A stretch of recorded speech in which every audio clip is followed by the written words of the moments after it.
ಪೂಜೆ ಕುಂತ ಗುರುಗಳು ಲಿಂಗ ತೆಗೆದ್ರು, ಅವನು ಲಿಂಗ ತೆಗೆದ. ಗುರುಗಳು ಲಿಂಗಕ್ಕೆ ನೀರು ಹಾಕಿದ್ರು, ತಾನು ಲಿಂಗಕ್ಕೆ ನೀರು ಹಾಕದ. ಗುರುಗಳು ಅದಕ್ಕೆ ಲಿಂಗಕ್ಕೆ ವಿಭೂತಿ ಹಚ್ಚರು, ತಾನು ಹಚ್ಚದ. ಅವರು ಹೂವು ಪತ್ರಿ ಏರ್ಸರು, ತಾನು ಹೂವು ಪತ್ರಿ ಏರ್ಸದ. ಹೂವು ಪತ್ರಿ ಏರಿಸಿ ಊದಿನ ಕಡ್ಡಿ ಬೆಳಗದ, ಆರತಿ ಬೆಳಗದ. ಹಿಂಗೆಲ್ಲ ಬೆಳಗಿ ಇವರು ಗುರುಗಳು ಹೆಂಗೆ ಮಾಡಿದ್ರೆ ಹಂಗೆ ಮಾಡ್ದವ.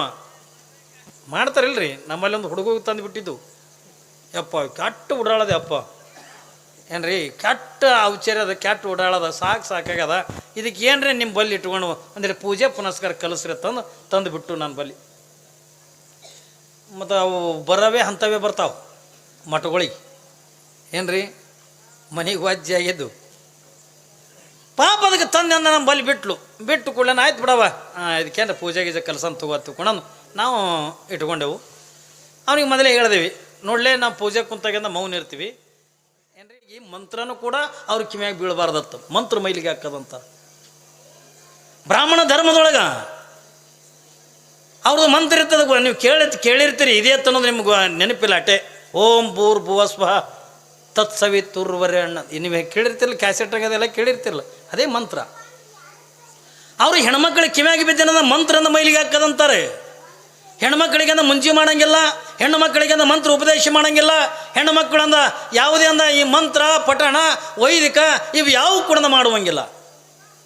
ಯಾವಾಗಿಂದ ಬಸವಣ್ಣ ಅಂದ, ಅಪ್ಪಾಜಿ ನನಗಿಂತಲೂ ದೊಡ್ಡವಳದಾಳೆ ಅಕ್ಕ, ಮತ್ತು ಅವಳಿಗೆ ಅಂದ ಲಿಂಗ ದೀಕ್ಷೆ ಇದೆ ಅಂತೀವಿ, ಮುಂಜಿ ಮಾಡಂಗಿಲ್ಲ ಮಾಡಿಲ್ಲ ಅಂತೀರಿ, ಮತ್ತು ನನಗೆ ಅಂದ ಮುಂಜಿ ಅಂದ. ಅದು ಹೆಣ್ಣು ಮಕ್ಕಳಿಗೆ ಅಂದ ಮುಂಜಿ ಮಾಡಕ್ಕೆ ಬರಲ್ಲ ಬಸವಣ್ಣ, ಕೇವಲ ಅಂದ ಪುರುಷರಿಗೆ ಮಾತ್ರ ಅಂದ ಮಾಡಕ್ಕೆ ಬರ್ತದೆ. ಅವ ಅಂದ ಇದೇನು ಧರ್ಮ ಅಂದ ಬಸವಣ್ಣ. ವಯಸ್ಸೇಟ್ರಿ 8 ವರ್ಷದ ಮಕ್ಕಳು ಏನ್ರಿ. ನಮ್ಮ ಮಕ್ಕಳ ಜ್ಞಾನಕ್ಕೆ ಅವತ್ತಿನ ದಿನಮಾನದ ಮಕ್ಕಳ ಜ್ಞಾನಕ್ಕೆ ಅಂದ ವ್ಯತ್ಯಾಸ ಕಂಡ್ಕೋರಿ.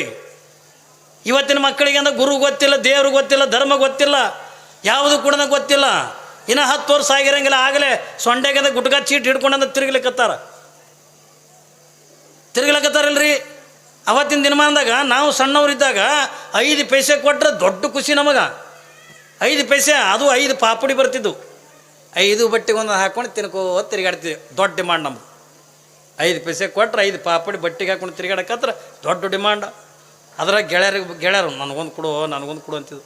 ಒಂದು ಬಟ್ಟೆ ಪಾಪಡಿ ಈಗ 1000 ರೂಪಾಯಿ ಮಕ್ಕಳಿಗೆ ಏನು ಇಲ್ಲ. ಈಗ ಅವಾಗ 5 ಪೈಸೆಗೆ ನಾಟಿ ಕಿಮ್ಮತ್ತಿತ್ತು ಏನ್ರಿ. ಅವತ್ತಿನ ದಿನಮಾನದಾಗಿಂದ ತಂದೆ ತಾಯಿನೂ ಕೂಡ ಅದೇ ರೀತಿಯಾಗಿ ಸಂಸ್ಕಾರ ಕೊಡ್ತಿದ್ರು. ಶಾಲೆ ಒಳಗಿನ ಮಾಸ್ತರ್ನೂ ಕೂಡ ಹಾಗೆ ಸಂಸ್ಕಾರ ಕೊಡ್ತಿದ್ರು. ಮಕ್ಕಳಿಗೆ ಅಂದ ಹೊಡಿತಿದ್ರು. ಅವತ್ತು ಹೊಡೆದವರು ಯಾರು ಹೊಡೆಸ್ಕೊಂಡ್ರಲ್ಲ ಅವರೇ ದೊಡ್ಡ ವ್ಯಕ್ತಿ ಆಗ್ಯಾರ. ಈಗ ಅಪ್ಪಿತಪ್ಪಿ ಮಾಸ್ತರ್ ಹೊಡ್ಲಿಕ್ಕೆ ಹೋದ್ರೆ ಮಾಸ್ತರ್ ಮೇಲೆ ಕೇಸ್ ಮಾಡ್ಲಕತ್ತಾರ.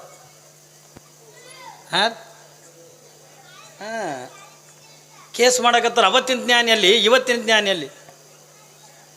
8 ವರ್ಷದ ಮಗ ಬಸವಣ್ಣ ಅಂತಾನೆ, ಅಪ್ಪಾಜಿ ಇದು ಎಂಥ ಧರ್ಮ ಹತ್ಕೊಂಡು ಕೇಳಕತ್ತ ತಂದೆಗೆ. ಅಲ್ಲ, ಹೆಣ್ಣಿಗೆಂದ ಮುಂಜಿ ಮಾಡಂಗಿಲ್ಲ, ಕೇವಲ ಅಂದ ಗಂಡಿಗೆ ಮಾತ್ರ ಮುಂಜಿ ಮಾಡ್ತಿರಲ್ಲ, ಇದು ಎಂಥ ಧರ್ಮ ಇದು? ಹೆಣ್ಣಿಗೊಂದು ಧರ್ಮ ಬೇರೆನೆ, ಗಂಡಿಗೊಂದು ಧರ್ಮ ಬೇರೆನೆ. ಇಂಥ ಧರ್ಮನ ತೆಗೆ ನನಗೆ ಬೇಕಾಗಿಲ್ಲ ಹತ್ತಿಕೊಂಡಂದ. ಮಾದ್ರಸನಂತರ ಇಲ್ಲ, ನೀವು ಮುಂಜಿ ಮಾಡ್ಕೊಳ್ಳೇಬೇಕು. ಅಪ್ಪಾಜಿ ಮಾಡೋದಿತ್ತು ಅಂದ್ರೆ ನಮ್ಮ ಅಕ್ಕನಿಗೂ ಮಾಡ್ರಿ, ನನಗೂ ಮಾಡ್ರಿ. ಒಂದು ವೇಳೆ ಈ ಮುಂಜಿನ ಮಾಡೋದೇ ಇತ್ತು ಹತ್ತಿಕೊಂಡ್ರೆ ನಮ್ಮ ಇಬ್ಬರಿಗೆ ಮಾಡ್ರಿ, ಇಲ್ಲಾಂದ್ರೆ ಅಂದ ನಾನು ಕೂಡ ಮುಂಜಿ ಮಾಡ್ಕೊಳಂಗಿಲ್ಲ ಅಂದ. ಯಾವಾಗ ಅಂದ ಮುಂಜಿ ಮಾಡ್ಕೊಳಂಗಿಲ್ಲ ತಂದಾಗ, ಬಸವಣ್ಣ ನಾ ಈ ಬ್ರಾಹ್ಮಣ ಧರ್ಮದ ಯಾವ ಅಧ್ಯಕ್ಷ ಇರ್ತಕ್ಕಂಥವ ನಾನು. ಇವತ್ತು ನನ್ನ ಮಗನನ್ನು ಮುಂಜಿ ಮಾಡ್ಕೊಳಂಗಿಲ್ಲ ತಿಳ್ಕೊಂಡ್ರೆ ಏನ್ರಿ, ನನಗೆ ಎಲ್ಲ ಬ್ರಾಹ್ಮಣ ಸಮಾಜ ನನ್ನನ್ನು ಬಯಸ್ಕರಂದ ಹಾಕ್ತದೆ. ಅದಕ್ಕೆ ನೀನು ಮುಂಜಿ ಮಾಡ್ಕೊಳ್ಳೇಬೇಕು. ಒಂದು ವೇಳೆ ಮುಂಜಿ ಒಲ್ಲೆ ಹತ್ತಿಕೊಂಡ್ರೆ ನನ್ನ ಮನೆಗೆ ನಿನಗೆ ಜಾಗಿಲ್ಲ ಹತ್ತಿಕೊಂಡ. ಯಾವಾಗಂದ ಬಸವಣ್ಣ ವಿಚಾರ ಮಾಡ್ತಾನೆ. ಯಾವಾಗಂದ 8 ವರ್ಷದ ಮಗ ಬಸವಣ್ಣ ಯಾವಾಗಂದ ಮುಂಜಿ ಮಾಡ್ಕೊಂಡ್ರೆ ಮಾತ್ರ ಈ ಮನೆಗಂದ ಇರ್ಲಕ್ಕೆಂದು ಅವಕಾಶ ಇದೆ. ಒಂದು ವೇಳೆ ಮುಂಜಿ ಮಾಡ್ಕೊಳ್ಳಿಲ್ಲ ಅಂತಂದ್ರೆ ಈ ಮನೆಗಂದ ನಿನಗೆ ಜಾಗ ಇಲ್ಲ ಹತ್ತಿಕೊಂಡು ತಂದು ಹೇಳಿದಾಗ ಅವಾಗಂದ ಬಸವಣ್ಣ ಅಂದ, ಅಪ್ಪಾಜಿ ನಾನು ಈ ಮನಿನೇ ಬಿಟ್ಟು ಹೋಗ್ತೇನೆ ಹೊರತಾಗಿ ಮುಂಜಿ ಮಾಡ್ಕೊಳಂಗಿಲ್ಲ ಅಂದ. ನೋಡ್ರಿ, 8 ವರ್ಷದ ಮಗನಿಗೆಂದ ಎಂಥ ಜ್ಞಾನ. ಅವತ್ತಿನ ದಿನಮಾನದೊಳಗಂದ ಏನ್ರಿ ಒಂದು ಮಗುವಿಗೆಂದ ಜ್ಞಾನ ಎಂಥದ್ದು ನೀಡ್ತಿರ್ತಾರೆ. ಯಾವಾಗಂದ ಹೆಣ್ಣಿಗೊಂದು ಧರ್ಮ, ಗಂಡಿಗೊಂದು ಧರ್ಮ, ಇದು ಹೆಣ್ಣ ಗಂಡ ಅನ್ನುವಂಥ ಭೇದ ಭಾವ ಮಾಡ್ತಕ್ಕಂಥ ಈ ಧರ್ಮನೇ ಬೇಕಾಗಿಲ್ಲ. ಬಸವಣ್ಣ ಏನು ಹುಡುಕ್ಲಕತ್ತ ತಗೊಂಡು ಕೇಳಿದ್ರೆ ಸರ್ವರನ್ನು ಸಮಾನ ದೃಷ್ಟಿ ಒಳಗಿಂದ ಕಾಣತಕ್ಕಂಥ ಧರ್ಮ ಬೇಕು. ಹೆಣ್ಣ ಗಂಡ ಅನ್ನುವಂಥ ಭೇದ ಇಲ್ಲ ಏನ್ರಿ. ಶ್ರೀಮಂತಿಕೆ ಬಡತನ ಅನ್ನುವಂಥ ಭೇದ ಇಲ್ಲ. ಆ ಜಾತಿ ಈ ಜಾತಿ ಅನ್ನುವಂಥದ್ದಿಂದ ಮೇಲು ಕೀಳುಗಳ ಸಂಬಂಧ ಇರದೇ ಇರತಕ್ಕಂಥ ಸರ್ವರನ್ನು ಕರೆದಿಂದ ಪ್ರೀತಿ ಮಾಡ್ತಕ್ಕಂಥ ಯಾವುದಾದ್ರೂ ಕೂಡ ಧರ್ಮ ಇತ್ತು ಅಂದ್ರೆ ಅಂಥ ಧರ್ಮವನ್ನು ಸ್ವೀಕಾರ ಮಾಡ್ತೀನಿ ಎತ್ತಿಕೊಂಡು ಬಸವಣ್ಣ ವೀರಶೈವ ಲಿಂಗಾಯತ ಧರ್ಮವನ್ನು ಸ್ವೀಕಾರ ಮಾಡ್ದ. ಏನ್ರಿ? ವೀರಶೈವ ಲಿಂಗಾಯತ ಧರ್ಮವನ್ನು ಸ್ವೀಕಾರ ಮಾಡಿದ. ಅವತ್ತಿನ ದಿನಮಾನದೊಳಗೆ ಯಾವ ಜಾತಿ ಇಲ್ಲ, ಯಾವ ಕುಲಗಳಿಲ್ಲ. ನೋಡ್ರಿ, 8 ವರ್ಷದ ಮಗನಿಗೆ ಎಂಥ ಜ್ಞಾನ. ಇವತ್ತು ನಮ್ಮ ವೀರಶೈವ ಲಿಂಗಾಯತ ಧರ್ಮದೊಳಗೆ ಇವತ್ತು ನಾವು ಲಿಂಗ ಹೆಣ್ಣು ಮಕ್ಕಳು ಕಟ್ಕೋಬೋದು, ಗಂಡಸು ಮಕ್ಕಳು ಕಟ್ಕೋಬೋದು. ಬರೀ ಲಿಂಗಾಯತರ ಕಟ್ಕೋಬೇಕು, ಬರೀ ಬಣಜಿಗರ ಕಟ್ಕೋಬೇಕು, ಬರೀ ಪಂಚಮ ಸಾಲರ ಕಟ್ಕೋಬೇಕಂತ ಅನ್ನೋದೇನಿಲ್ಲ. ಸರ್ವಧರ್ಮದವರು ಕೂಡ ಲಿಂಗ ದೀಕ್ಷೆ ಅಂತ ತೆಗೆದು ಮಾಡ್ಕೊಳಕ್ಕೆ ಬರ್ತದೆ. 12ನೇ ಶತಮಾನದಾಗ ಮಾಡ್ಕೊಂಡ್ರಲ್ರಿ. ಡೋಹಾರ ಕಕ್ಕಯ್ಯ, ಮಾದಾರ ಚೆನ್ನಯ್ಯ, ಮೇದಾರದ ಕೇತಯ್ಯ, ಅಂಬಿಗರ ಚೌಡಯ್ಯ, ನೂಲಿಯ ಚಂದಯ್ಯ, ಎಷ್ಟು ಮಂದ್ರಿ ಇವರೆಲ್ಲರೂ ಕೂಡ ಲಿಂಗ ದೀಕ್ಷೆ ಅಂತ ತೆಗೆದು ಮಾಡಿಕೊಂಡ್ರು. ಬಸವಣ್ಣ ಎಲ್ಲರ ಮನೆತನಕ್ಕೂ ಕೂಡ ಹೋಗಿಲ್ಲ, ಎಲ್ಲರನ್ನು ಕೂಡ ಕರ್ಕೊಂಡಿಲ್ಲ. ಯಾರು ಲಿಂಗ ತತ್ವವನ್ನು ಯಾರು ನಡೀತಿರ್ತಾರಲ್ಲ ಅಂಥವ್ರಿಗೆ ಮಾತ್ರ ಅಂತ ಕರೆದ ಹೊರತಾಗಿ ಎಲ್ಲ ಜಾತಿಯವ್ರನ್ನ ಬಂದವರಿಗೆಲ್ಲ ಒಳಗೆ ತೋಳಿಲ್ಲ. ತಿಲ್ರಿ, ಅವತ್ತಿನ ದಿನಮಾನದಾಗಿಂದ ಕಟ್ಟಾಗಿತ್ತು ಅಲ್ರಿ. ಬಸವಣ್ಣನ ಮನೆತನದೊಳಗಿಂದ ಒಳಗೆ ಹೋಗ್ಬೇಕಾಗಿತ್ತು ಅಂತಂದ್ರೆ ಹಣಿ ಮೇಲದ ವಿಭೂತಿ, ಕೊರಳಾಗಿಂದ ಇಷ್ಟಲಿಂಗ ಇದ್ರೆ ಮಾತ್ರ ಆ ಮನೆಗಿಂದ ಪ್ರವೇಶ ಮಾಡ್ತಿದ್ರು ಹೊರತಾಗಿ ಲಿಂಗ ಇರದೇ ಇದರಿಂದ ಆ ಮನೆತನದಾಗಿಂದ ಬಿಡ್ತಿದ್ದಿಲ್ಲ. ಇವತ್ತು ನಿಮ್ಮ ನೋಡ್ಲಿಕ್ಕೆ ಸಿಗ್ತದ. ಇಲ್ಲಿ ಸೊಲ್ಲಾಪುರದೊಳಗೆ ಏನ್ರಿ ಅಮ್ಮರು ಮಠ ಅದ. ಯಾರಮ್ಮರು? ಇಲ್ಲೇ ನಮ್ಮ 40 ವಾರ್ಡ್ ವೀರೇಶ್ವರ ಶರಣರ ಏನ್ರಿ ಮಗಳ ಮಠ ಅದ ಇಲ್ಲಿ ಸೊಲ್ಲಾಪುರಕ್ಕೆ. ಇವತ್ತೂ ಕೂಡ ನೀವು ಆ ಮಠದಾಗಿಂದ ಹೋಗ್ಬೇಕಾಗಿತ್ತು ಅಂದ್ರೆ ಕೊರಳಾಗ ಲಿಂಗ ಇದ್ರೆ ಮಾತ್ರ ಒಳಗೆ ಬಿಡ್ತಾರೆ. ಹಣಿ ಮೇಲಿಂದ ವಿಭೂತಿ, ಕೊರಳಾಗಿಂದ ಲಿಂಗ, ಕೊರಳಾಗಿಂದ ರುದ್ರಾಕ್ಷಿದ್ರೆ ಮಾತ್ರ ಆ ಮಠದ ಒಳಗಿಂದ ಬಿಡ್ತಾರೆ. ಅಪ್ಪಿತಪ್ಪಿ ನೀವೆಂದ ಹಂಗೆ ಮೋಸ ಮಾಡಿ ಅಂದ ಒಳಗೆ ಒಂದು ಹೋದ್ರಿ, ನೀವು ಊಟಕ್ಕೆ ಕೂತ್ರಿ ಅಂತ ತಿಳ್ಕೊಂಡಂದ್ರೆ ಬರೋಬ್ಬರಿ ಆ ಪಂಕ್ತಿಗೆ ಬರ್ತಾರೆ ಅವರು ಅಮ್ಮರು. ಬಂದು ಅಪ್ಪ ನೀವು ಲಿಂಗ ತೆಗೀರಿ, ಸ್ವತಃ ತಮ್ಮ ಕೈ ಮುಟ್ಟಿ ಅವರೆಲ್ಲ ಲಿಂಗಗಳಿಗೆ ಪೂಜೆ ಮಾಡ್ತಾರೆ. ಎಷ್ಟು ನಿಯಮಗಳ್ರಿ ಅವಾಗ.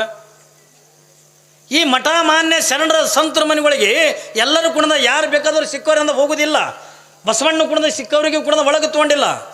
ಯಾರು ನಮ್ಮ ವೀರಶೈವ ಲಿಂಗಾಯತ ಧರ್ಮದ ಪದ್ಧತಿಗೆ ಅನುಗುಣವಾಗಿ ಯಾರು ಲಿಂಗ ದೀಕ್ಷೆ ಮಾಡ್ಕೊಂಡಾರೋ, ಯಾರಿಂದ ಸದಾಕಾಲಿಂದ ತ್ರಿಕಾಲ ಲಿಂಗ ಪೂಜೆ ಮಾಡ್ಕೊತಿರ್ತಾರೋ ಅಂಥವ್ರು ಮಾತ್ರದಿಂದ ಒಳಗೆ ಕರ್ಕೊಂಡೇ ಹೊರತಾಗಿ ಎಲ್ಲರನ್ನು ಕೂಡ ಒಳಗೆ ತೋಳಿಲ್ಲ.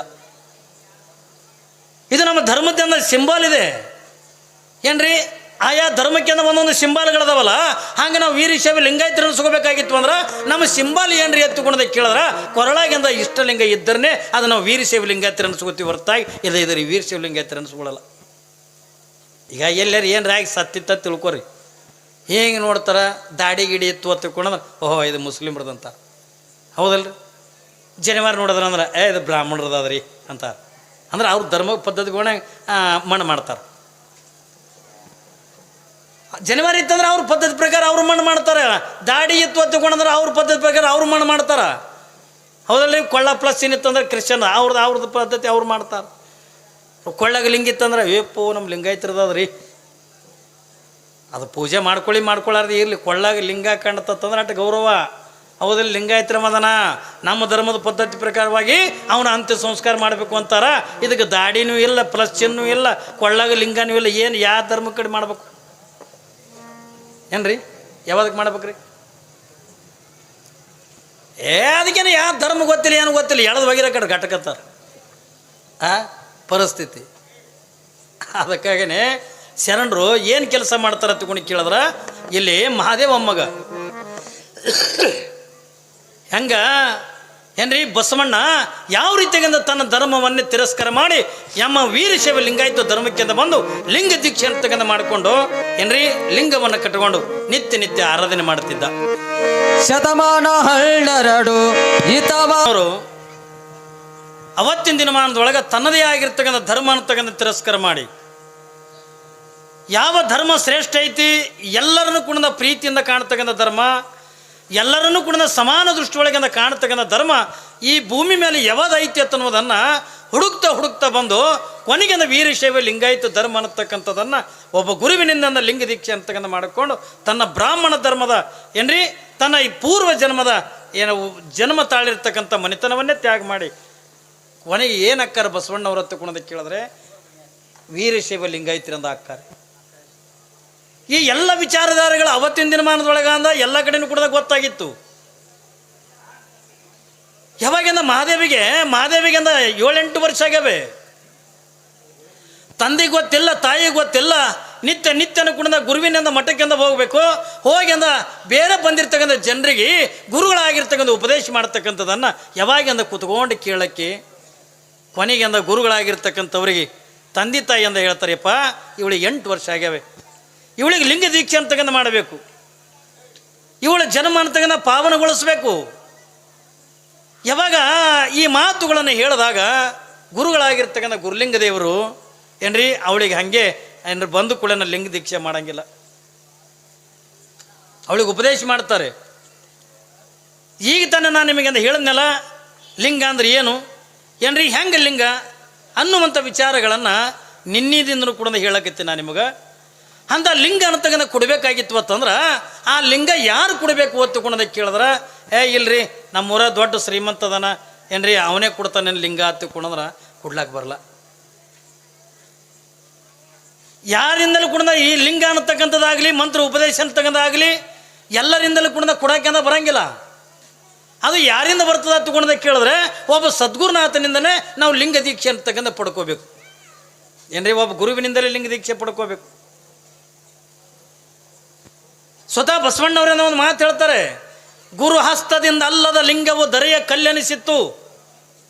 ಏನ್ರಿ ಅಪ್ಪಿ ತಪ್ಪಿ ಗುರುಗಳಿಂದ ಹಸ್ತ ಮುಟ್ಟಿ ಅಂದ ಬರಲಿಲ್ಲ ಹತ್ತಿಕೊಂಡ್ರ, ಗುರು ಲಿಂಗ ಕೊಡಲಿಲ್ಲ ಹತ್ತಿಕೊಂಡ್ರ, ಬೇಡ ನಾನೇ ಅಂದ ಶ್ರೀಶೈಲಕ್ಕೆ ಹೋಗಿ ಅಂದ ಬೆಳ್ಳಿ ಲಿಂಗ ತಂದೆ, ಕಾಸಿಗೆ ಹೋಗಿ ಅಂದ ಬಂಗಾರ ಲಿಂಗ ತಂದಿನಿ ತಂದು ನಿಂದ ನೀ ಕಟ್ಕೊಂಡ್ರ ಅದು ಎಲ್ಲೋ ಬಿದ್ದಿರ್ತಕ್ಕಂಥ ಕಲ್ಲು ಹಾಕದೆ ಹೊರತಾಗಿ ಅದು ಲಿಂಗ ಆಗಲ್ಲ. ಸದ್ಗುರುನಾಥ ನಿಮ್ಮ ಶರೀರಕ್ಕೆ ಅಂದ ಸಂಸ್ಕಾರವನ್ನು ಕೊಡ್ತಾನೆ. ನಮ್ಮ ಜೀವನದೊಳಗೆ ನಾವು ಏನೇ ಪಡಿಬೇಕಾದರೂ ಎಂಥ ಯಾರು ಬೇಕತ್ತುಕೊಂಡೋದಕ್ಕೆ ಕೇಳಿದ್ರೆ ಒಬ್ಬ ಸದ್ಗುರುನಾಥ ಬೇಕು. ನಾ ಹೇಳಿದ್ನಲ್ಲ ಮೊನ್ನೆ, ಏನ್ರಿ ಒಬ್ಬ ಗುರು ಬೇಕು. ಗುರುವಿನಿಂದಲೇ ಲಿಂಗ, ಗುರುವಿನಿಂದಲೇ ಜಂಗಮ, ಗುರುವಿನಿಂದಲೇ ಪಾದೋದಕ, ಗುರುವಿನಿಂದಲೇ ಪ್ರಸಾದ, ಗುರುವಿನಿಂದಲೇ ವಿಭೂತಿ, ಗುರುವಿನಿಂದಲೇ ರುದ್ರಾಕ್ಷಿ, ಗುರುವಿನಿಂದಲೇ ಮಂತ್ರ.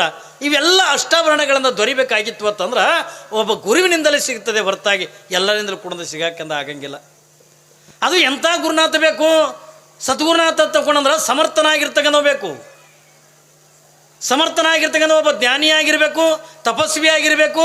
ಅಂಥ ಜ್ಞಾನಿ ತಪಸ್ವಿ ಆಗಿರ್ತಕ್ಕಂಥ ಗುರುವಿನಿಂದ ನಾವು ಲಿಂಗ ದೀಕ್ಷೆ ಅಂತಕ್ಕಂಥ ಮಾಡ್ಕೋಬೇಕು. ಬರೇ ಗುರು ಅಂತಂದ ಕೂಡನ ನೀವು ಗುರು ಅಂದ್ರೆ ಯಾರಿಗೆ ಅಂತೀರಿ? ಗುರು ಅಂದ್ರೆ ಯಾರಿಗೆ ಅಂತೀರಿ? ಇವತ್ತಿನ ದಿನಮಾನದೊಳಗಿಂದ ಭಾಳ ಮಂದಿ ಗುರುಗಳಾಗ್ಯಾರ. ಏನ್ರಿ ಹೆಣ್ತಿ 4 ಗುಮ್ಮದ್ಲತ್ತಂದ್ರೆ ಕಾವಿ ಬಟ್ಟೆ ಹಾಕ್ತಾನು. ಏನ್ರಿ ಈ ಗುರುಗಳು ಭಾಳ ಮಂದಿ ಆಗ್ಯಾರ. ಮಟ್ಕ ನಂಬರ್ ಹೇಳ ಗುರುಗಳು. ನಾವು ಇವ್ರ ಬಗ್ಗೆ ನಾವು ಹೇಳಂಗಿಲ್ಲ. ಗುರು ಎಂಥವು ಇರಬೇಕು, ಎಂಥವನಿಂದ ಲಿಂಗ ದೀಕ್ಷೆ ಮಾಡ್ಕೋಬೇಕು, ಎಂಥವನಿಂದ ನಾವು ಉಪದೇಶ ತೊಗೋಬೇಕಂತ ಕೇಳಿದ್ರೆ ಎಲ್ಲರಂದ ಏನ್ರಿ ಸಂಸಾರ ಅಂತಕ್ಕಂಥ ಬಿಟ್ಟು ಏನ್ರಿ ಕಾವಿ ಬಟ್ಟೆ ಹಾಕ್ಕೊಂಡು ನಾವು ಎಲ್ಲರಂದ ಮಟ್ಕ ನಂಬರ್ ಹೇಳ್ತಕ್ಕಂಥ ಗುರುಗಳ ಬಲ್ಲಿಂದ ನಾವು ಹೋಗೋದಲ್ಲ. ಏನ್ರಿ ಸದ್ಗುರುನಾಥನಾಗಿರ್ತಕ್ಕ ಸಮರ್ಥನಾಗಿರಬೇಕು, ಅವ ಒಬ್ಬ ಜ್ಞಾನಿಯಾಗಿರಬೇಕು. ಗುರು ಹತ್ತುಕೊಂಡ್ರೆ ಯಾರಿಗೇನಬೇಕತ್ತುಕೊಂಡ್ರೆ ಭಕ್ತನಲ್ಲಿ ಇರ್ತಕ್ಕಂಥ ಅಜ್ಞಾನವನ್ನು ಕಳೆದು ಸುಜ್ಞಾನದ ಬೆಳಕು ನೀಡ್ತಕ್ಕಂಥ ಸಾಮರ್ಥ್ಯ ಯಾವನು ಬಲ್ಲಿ ಇರ್ತದಲ್ಲ ಅವನಿಗೆಂದ ಗುರು ಅನ್ನಬೇಕೆ ಹೊರತಾಗಿ ಎಲ್ಲರೂ ಕೂಡ ಗುರು ಆಗಕ್ಕೆಂದು ಆಗಂಗಿಲ್ಲ. ಹೌದಲ್ರಿ? ನಮ್ಮಲ್ಲಿ ಇರ್ತಕ್ಕಂಥ ಅಜ್ಞಾನವನ್ನು ಕಳೀತಕ್ಕಂಥ ಸಾಮರ್ಥ್ಯ ಇರಬೇಕು. ನಮ್ಮಲ್ಲಿರ್ತಕ್ಕಂಥ ಅಜ್ಞಾನ ಅಂತಕ್ಕಂಥ ಕತ್ತಲೆಯನ್ನು ಕಳೀತಕ್ಕಂಥ ಸಾಮರ್ಥ್ಯ ಇರಬೇಕು. ಸುಮ್ಮನೆ ಅಂದರೆ ವರ್ಷಿಗೊಮ್ಮೆ ಬಂದಿಂದ ಪಟ್ಟಿ ಮಾಡ್ಕೊಂಡು ಹೋಗೋ ಗುರುಗಳಲ್ಲ. ನಾ ಹೇಳಕತ್ತೀನಿ ನಿಮ್ಗೆ. ಯಾಕಂದ್ರೆ ಗುರುಗಳು ಹತ್ತಿಕೊಂಡ್ರೆ ಒಂಥರ ಇರ್ತಾರೆ. ನಮ್ಮಲ್ಲಿ ಒಬ್ಬ ಗುರು ಬಂದಿದ್ದ ಮನೆ ಗುರುಗಳು ಹತ್ಕೊಂಡಿರ್ತಾರಲ್ಲ, ಪಾಪ ಮನೆ ಗುರುಗಳು ಹತ್ತಿಕೊಂಡು ಬಂದಿದ್ರು.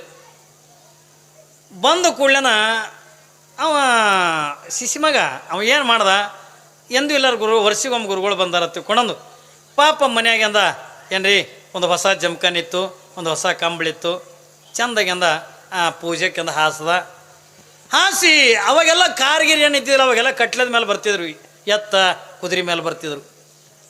ಪಾಪ ಗುರುಗಳು ಬಂದಾರ ತಂದ ಪೂಜೆದೆಲ್ಲ ವ್ಯವಸ್ಥೆ ಮಾಡಿ ತಾನು ಸ್ನಾನ ಮಾಡಿದ, ಗುರುಗಳು ಸ್ನಾನ ಮಾಡಿದ್ರು. ಗುರುಗಳನ್ನ ಸ್ನಾನ ಮಾಡಿ ಗದಿಗೆ ಮ್ಯಾಗ ಕುಂತರು. ಅವ ಶಿಷ್ಯನು ಸ್ನಾನ ಮಾಡಿ ಗುರುಗಳು ಎದುರಿಗೆ ಪೂಜೆ ಕುಂತ ಗುರುಗಳು ಲಿಂಗ ತೆಗೆದ್ರು, ಅವನು ಲಿಂಗ ತೆಗೆದ. ಗುರುಗಳು ಲಿಂಗಕ್ಕೆ ನೀರು ಹಾಕಿದ್ರು, ತಾನು ಲಿಂಗಕ್ಕೆ ನೀರು ಹಾಕದ. ಗುರುಗಳು ಅದಕ್ಕೆ ಲಿಂಗಕ್ಕೆ ವಿಭೂತಿ ಹಚ್ಚರು, ತಾನು ಹಚ್ಚದ. ಅವರು ಹೂವು ಪತ್ರಿ ಏರ್ಸರು, ತಾನು ಹೂವು ಪತ್ರಿ ಏರ್ಸದ. ಹೂವು ಪತ್ರಿ ಏರಿಸಿ ಊದಿನ ಕಡ್ಡಿ ಬೆಳಗದ, ಆರತಿ ಬೆಳಗದ. ಹಿಂಗೆಲ್ಲ ಬೆಳಗ್ಗೆ ಇವರು ಗುರುಗಳು ಹೆಂಗೆ ಮಾಡಿದ್ರೆ ಹಂಗೆ ಮಾಡ್ದವ. ಮಾಡ್ತಾರಿಲ್ರಿ. ನಮ್ಮಲ್ಲಿ ಒಂದು ಹುಡುಗ ತಂದು ಬಿಟ್ಟಿದ್ದು, ಯಪ್ಪ ಕೆಟ್ಟ ಉಡಾಳದೆ ಅಪ್ಪ, ಏನ್ರಿ ಕೆಟ್ಟ ಔಚಾರ್ಯ ಅದ, ಕೆಟ್ಟ ಉಡಾಳದ, ಸಾಕಾಗ್ಯದ, ಇದಕ್ಕೆ ಏನ್ರಿ ನಿಮ್ಮ ಬಲ್ಲಿ ಇಟ್ಕೊಂಡು ಅಂದರೆ ಪೂಜೆ ಪುನಸ್ಕಾರ ಕಲಿಸ್ರಿ ತಂದು ಬಿಟ್ಟು ನನ್ನ ಬಲ್ಲಿ. ಮತ್ತು ಅವು ಬರವೇ ಅಂಥವೇ ಬರ್ತಾವೆ ಮಠಗಳಿಗೆ, ಏನ್ರಿ ಮನೆಗೆ ವಾಜ್ಯ ಆಗಿದ್ದು. ಪಾಪ ಅದಕ್ಕೆ ತಂದೆ ಅಂದ ನಮ್ಮ ಬಲ್ಲಿ ಬಿಟ್ಟು ಕೂಡಲೇ ಆಯ್ತು ಬಿಡವ, ಇದಕ್ಕೇನ್ರಿ ಪೂಜೆ ಗೀಜೆ ಕಲ್ಸಂತ ತಗೋಕೊಂಡು ನಾವು ಇಟ್ಕೊಂಡೆವು. ಅವ್ನಿಗೆ ಮೊದಲೇ ಹೇಳ್ದೇವಿ, ನೋಡಲೇ ನಾವು ಪೂಜೆ ಕುಂತಾಗಿಂದ ಮೌನ ಇರ್ತೀವಿ, ಏನ್ರಿ ಮೌನ ಇರ್ತೀವಿ, ನಾ ಹೆಂಗೆ ಮಾಡ್ಕೋತೀನಿ ಹಂಗಂಗೆ ನೀ ಪೂಜೆ ಮಾಡ್ಕೊ. ಮಂತ್ರಗಿಂತ್ರ ಆಮೇಲೆ ಕಲಿಯಕತ್ತಿ, ಮೊದಲು ಪೂಜೆ ಹೆಂಗೆ ಮಾಡ್ಕೋಬೇಕು ಅದನ್ನು ಕಲಿ. ಹ್ಞೂ ರೀ ಮುತ್ತೇರಿ ಹತ್ತು ಅಂದು ಹೋಗಿ ಸ್ನಾನ ಮಾಡ್ಕೊಂಡು ಹೋಗಿ ಪೂಜೆಗೆ ಕೂತೇನ. ಅವನು ಬಂದು ಎದುರಿಗೆ ಕೂತ, ನಾನು ನೀರು ಹಾಕಿದೆ, ಅವನು ನೀರು ಹಾಕದ, ನಾನು ವಿಭೂತಿ ಹಚ್ಚಿದೆ, ಅವನು ವಿಭೂತಿ ಹಚ್ಚದ, ನಾನು ಹೂವು ಪತ್ರಿ ಏರಿಸಿದೆ, ತಾನು ಹೂವು ಪತ್ರಿ ಏರಿಸದ. ಇಟ್ಟೆಲ್ಲ ಆಗೋದ್ರಾಗ ಅಲ್ಲಿ ಏನಾಯಿತು, ಇದ್ರ ಸಮಯ ಇತ್ತಲ್ಲ, ದೀಪ ಆರ್ತು, ಗಾಳಿಗಿಂದ ಸಮಯ ಶಾಂತ ಆಯ್ತು. ಆದ ಕೂಡ ನಾನಂದೆ, ಅವ ನನಗೆ ಹೆಂಗೆ ಮಾಡ್ತೀನಿ,